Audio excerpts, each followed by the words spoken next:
Hello mga guys, kain tayo ngayon. Now today, kain tayo ng minggo. Minggo na hinog yan na, hinog. Ubusin natin yan. 2 kilo yan. Ay lalalala. 2 kilo yan ha. Try natin ubusin yan.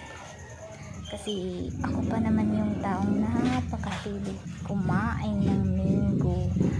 2 days ko na itong pinangarap kaso walang dumadaan sa amin kasi sa bahay namin malayo-layo sa palengke, kaya yun may pinapaninda naman dito tag isa-isa 5 pesos lang ang isa, kaso naisip ko ay pagbiliin ko yung ganito, ganyan, hindi ako mabusog kaya hinintay ko talaga may dumaan, kaya bumili ako ng 2 kilo para lang maubos ko talaga yan, ubusin ko talaga.